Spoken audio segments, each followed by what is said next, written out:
Hey everyone, welcome back to Corporate Decoder, the place where we take boring corporate reports and turn them into something you might actually want to watch. Today, we're diving into a recent report from Kiniksa Pharmaceuticals, and trust me, there's more drama here than your average reality TV show, with clinical trials being dropped and millions of dollars on the line.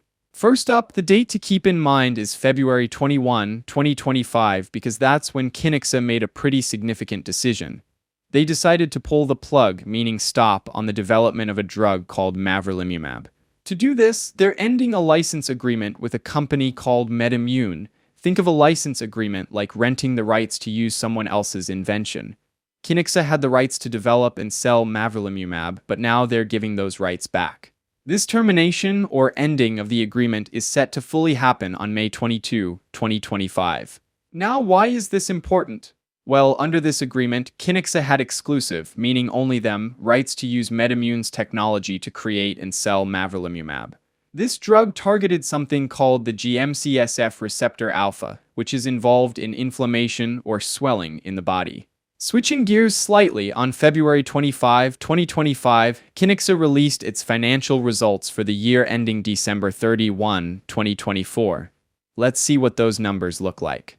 Keep in mind, the main focus of this is what happened during the 2024 year. But we can't get into all the good stuff without understanding a few things. Kiniksa announced its portfolio plan and capital allocation on February 24, 2025. Because of this, they stopped the clinical trial of abiprubart in Sjogren's disease. Think of a clinical trial as a test run of medicine on people. This specific trial was a phase 2b trial for a drug called abiprubart, aimed at treating Sjogren's disease, an autoimmune disease that causes dry eyes and mouth. They're stopping this trial and they expect to finish everything by the end of 2025. Winding down these trials isn't cheap. Kiniksa has already spent about $19 million on this trial. They anticipate spending another $14 million to $17 million. That is mostly for ending contracts. Contracts are agreements with companies who help them run the trial. The company plans to record such expenses as research and development expenses. Research and development expenses means the cost of innovation. So Kiniksa has spent approximately $33 million in research and development expenses, which is really not ideal. Now, let's rewind a little and go back to those financial results from the earlier press release that Kiniksa issued. What did the company earnings actually look like? The company's latest earnings were for the year ending December 31, 2024. Their GAAP net loss, or total loss, for 2024 was $237.2 million. That is not good. A loss means they spent more money than they made. This is a significant increase from the previous year, where they experienced a net loss of $157.9 million.